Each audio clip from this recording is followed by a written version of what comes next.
Comenzamos con temas del día aquí con nuestros entrevistados. Hoy vimos esposado al exdiputado oficialista Pedro Muadi, camino al Mariscal Zavala. Él renunció a su curul hace unos días después de que perdió la inmunidad. Le emitieron orden de captura, fue a presentarse voluntariamente ante el juez y él ordenó que tuviera prisión preventiva por tráfico de influencias, por concretamente haber utilizado fondos del Congreso para pagar plazas de empleados que no eran del legislativo. De ese tema vamos a hablar más que del exdiputado Muadi. Plazas fantasmas en el Congreso de la República. Que levante la mano el que esté libre en el Congreso de haber recibido pagos o beneficios a través de planillas de empleados que están o no están ahí trabajando. Bueno, vamos a hablar de eso y otros temas. Quique comienza con la presentación de los invitados. Vamos a hablar hoy con Javier Monterroso y con Marvin Flores. Vamos a conversar acerca de este tema, pero voy a empezar con Javier porque, a ver, este es un tema que... Javier Monterroso. Sí, con Javier Monterroso. Vamos a hablar con Javier porque este es un tema que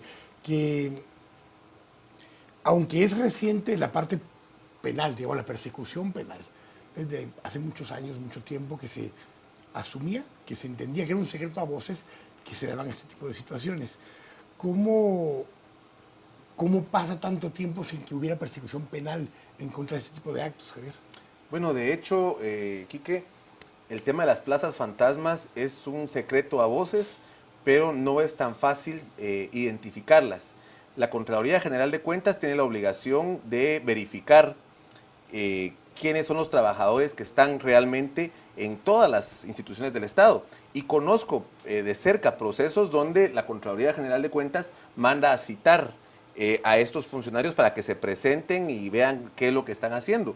Pero tenemos que la Contraloría General de Cuentas ha dejado de hacer ese rol preventivo y en su momento también de denuncia, porque el tema de las plazas fantasmas no es un delito muy denunciado, aunque se sabe que existe una buena cantidad y el problema es que nadie sabe a ciencia cierta en Guatemala cuántos trabajadores tiene el Estado, porque se presume que una gran cantidad de ellos en municipalidades, en el Congreso, en las instituciones descentralizadas, autónomas, no existen. Tenemos el caso del alcalde de la Antigua, el que también está guardando prisión todavía, el exalcalde de la Antigua, Vivar, que uno de los temas que se le persiguió precisamente es porque habían planillas falsas, personas que nunca llegaban a trabajar, pero que se les pagaba un sueldo de los fondos de la municipalidad. Entonces, tenemos que no es muy fácilmente de perseguir porque la Contraloría General de Cuentas, que es la encargada de verificar quiénes trabajan, no presenta denuncias por esto. Las denuncias que han llegado son por parte de asociaciones de sociedad civil,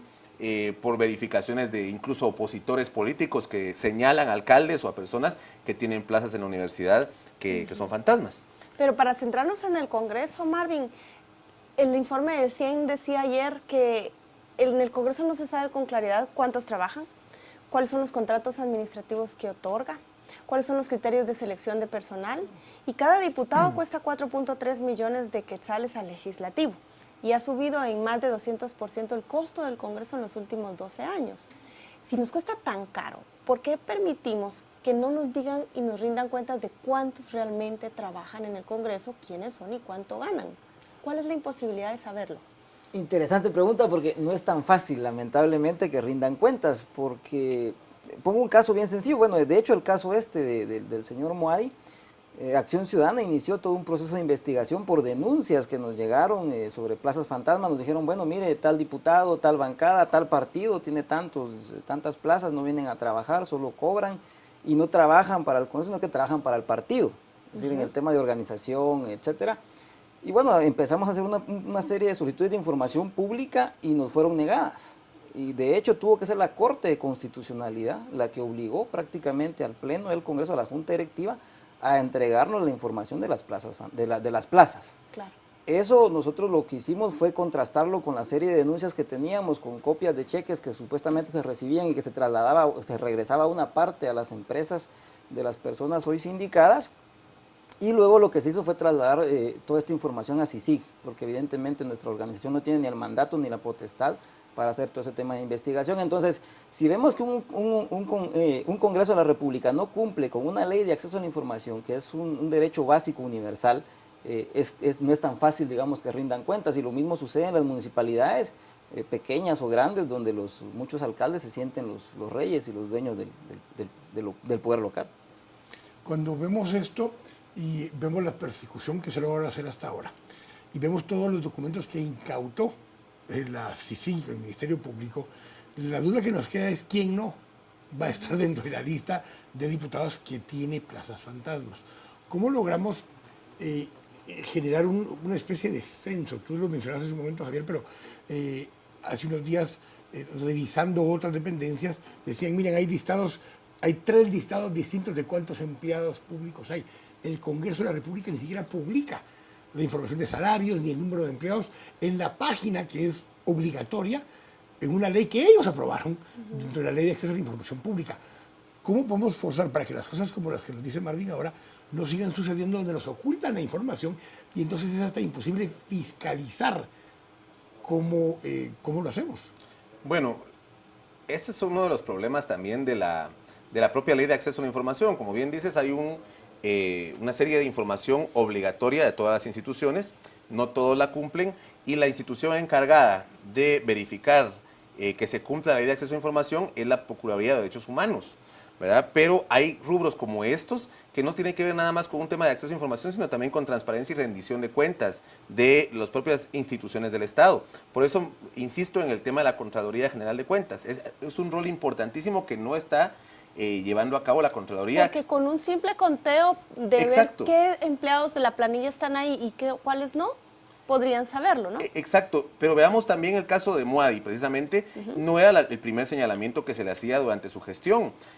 Como presidente del Congreso ya había tenido también una denuncia de un ex trabajador del Congreso, el jefe de presupuesto, creo que era, o de auditoría, que había presentado a la Contraloría General de Cuentas una denuncia por anomalías, no solo en plazas fantasmas, sino también en otro tipo de compras y contrataciones, y la Contraloría al final no se sabe qué fue lo que hizo con esa denuncia. Hay una gran cantidad de denuncias que se presentan a la Contraloría y que ya no se les da seguimiento.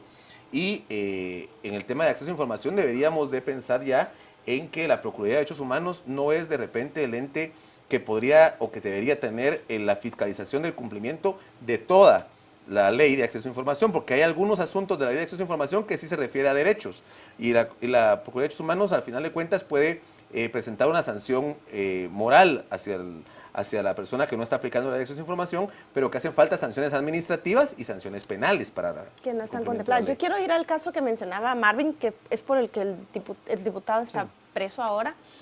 A ustedes les presentan una denuncia, probablemente de alguien que se sintió al margen de ese beneficio, alguien a quien no le dieron la plaza y se la ofrecieron, o alguien que estaba molesto, una viuda del poder, le decimos en periodismo, alguien que está molesto porque no recibió el beneficio por el que presenta la denuncia.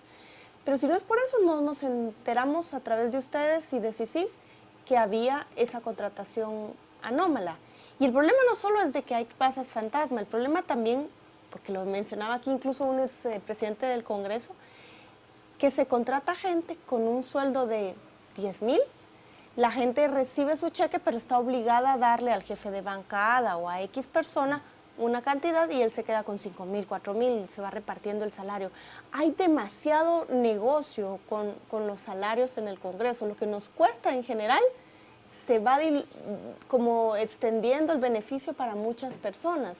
¿Cómo tener certeza que el dinero va para donde está destinado? Bueno, es un tema de controles administrativos y controles internos, es decir, en el Congreso el tema de las plazas fantasmas no es la única queja, está el tema de los viáticos, de los viajes, es un tema de controles y la ley orgánica prevé algunos mecanismos. Y con la separación que se hizo hace años del tema administrativo en el Congreso puramente del tema legislativo, se logró algún avance, igual que en la Corte Suprema de Justicia. Sin embargo, lo que yo creo que es importante en este caso no es tanto el monto del dinero, por supuesto que es importante, pero veamos la importancia y el impacto político que tiene el caso. Es decir, es un expresidente del Congreso de la República, del Partido Patriota, prácticamente comparado con otros casos de corrupción, aquí estamos hablando según los medios de 2.6 millones de quetzales, pero comparado con otros casos, como el caso Ixpisa, como el caso de Dragados, como el caso, es robar centavos de la caja.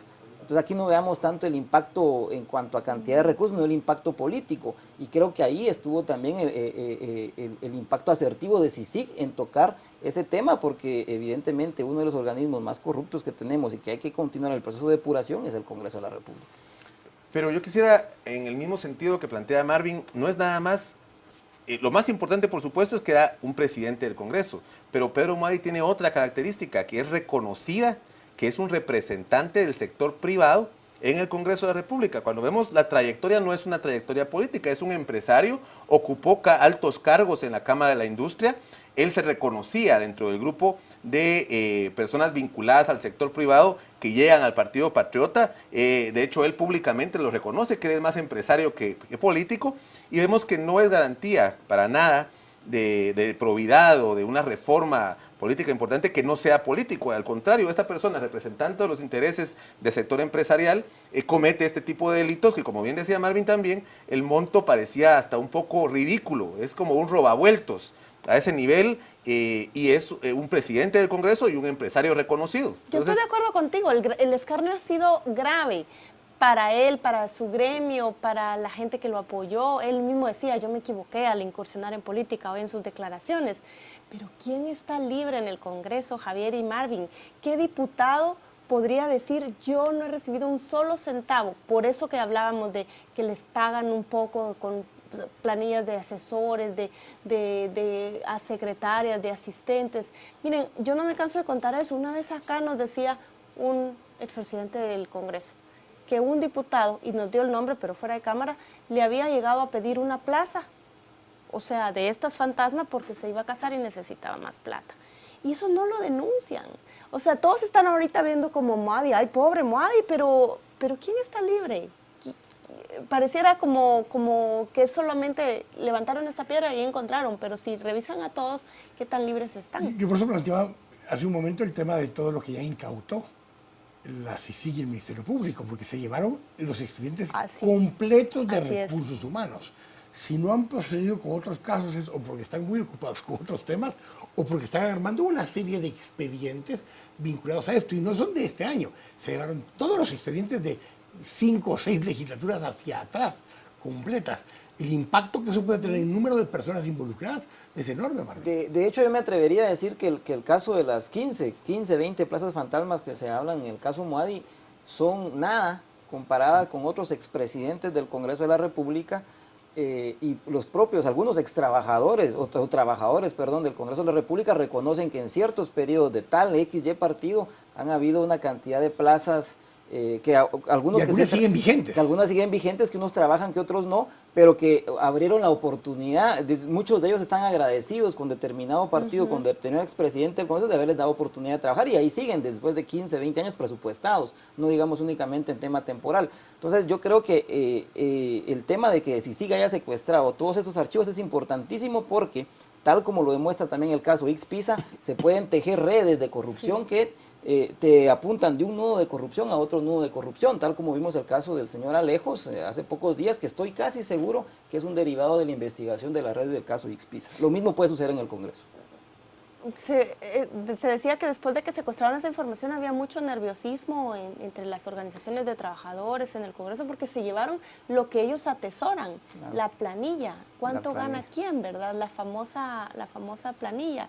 Ahora, ¿cómo poner en cintura a un Congreso que no se ha asumido del todo responsable de todas estas demandas de transparencia y de cero corrupción? Porque el Congreso pareciera más bien impermeable a lo que está pasando afuera de todas estas exigencias. Los diputados no parecen estar dando muestras de transparencia, ¿no? Este año se ha roto todo tipo de paradigmas en el tema de la persecución contra la corrupción. Creo que la labor que está haciendo CICIG en ese tema, enfocando toda su capacidad investigativa, de hecho, en el tema de corrupción en las distintas instituciones del Estado, está teniendo bastante repercusión para el Congreso de la República. Como tú dices, hay mucha gente nerviosa en el Congreso de la República, casi una paranoia de muchos diputados. No creo que todos los diputados estén metidos en el tema de plazas. Se necesita cierta categoría de diputados, estar en ciertas juntas directivas, en ciertos bloques legislativos. las plazas son objeto de negociación también. Hay diputados marginales que no necesariamente se necesitan sus votos para llegar a cierta ley o a cierta capacidad, entonces tampoco tienen tanta prebenda.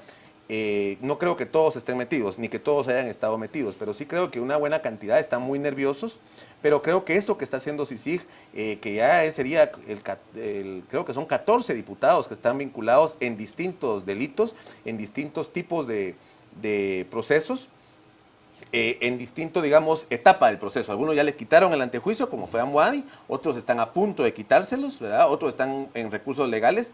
Hay un problema muy fuerte también que vamos a tener que ver estos casos llegar a juicio entre unos 2 o 3 años, porque los tribunales no se están dando abasto.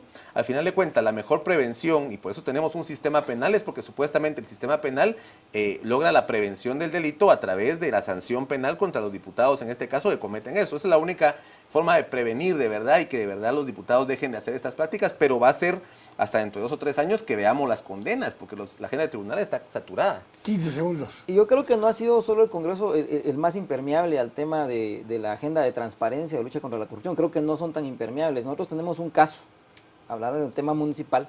La municipalidad de Huacatán, Huehuetenango, se presume que hay 200 plazas fantasmas, donde se presume que el alcalde es yerno de la diputada Mirza Arriaga. Entonces también hay que ver esas redes que van no solo del Congreso adentro, sino de Congreso hacia las municipalidades y viceversa. Consejos de desarrollo. Consejos de desarrollo. Son redes, son redes. Gracias, Samuel. Bueno, abrieron una tercera sala de alto impacto Sí. ahora para poder ayudar con esta. Vamos a llegar a 10. Se suma 50% en la capacidad de sala de alto impacto, así que gracias a ambos por habernos Muchas acompañado. Vamos a ir con Mario Rosales ahora que nos diga qué dicen nuestros televidentes en las redes sociales. Mario. Gracias, Quique. Están comentando los televidentes de Canal Antigua luego de esta discusión. Giovanni Mata en Twitter nos dice cambiar reglas y despidiendo bajo investigación. También Byron Álvarez nos dice un censo laboral de las plazas necesarias del Estado. Eso es urgente. Ricardo Zavala comenta se debe fortalecer la ley de información y sancionar económicamente. Ana María Gómez, existen más de 300% de plazas de las que se necesitan en el Congreso. D.A. Chacón en Twitter nos comenta esta situación no cambia porque los diputados en su conjunto no lo desean. Punto. Cristian Guerra, no hay peor lugar que el Ministerio de Ambiente y Recursos Naturales para lo administrativo. Precisamente pedí una información y la espero, comenta el televidente. Javier Boche, la Contraloría debe de desaparecer, no sirve para nada. Otra institución parásita del país. Y también Erika H., ¿cuántas mafias, líneas, cadenas, etcétera? ¡Qué horror! Estamos infestados, dice la televidente. Y Mario Figueroa sugiere los mismos empleados públicos pueden ayudar. Publiquen el listado de trabajadores en cada institución. Es parte de sus ideas en Twitter respecto a todo este tema de las plazas fantasmas. Vamos ahora a conocer noticias en el ámbito deportivo.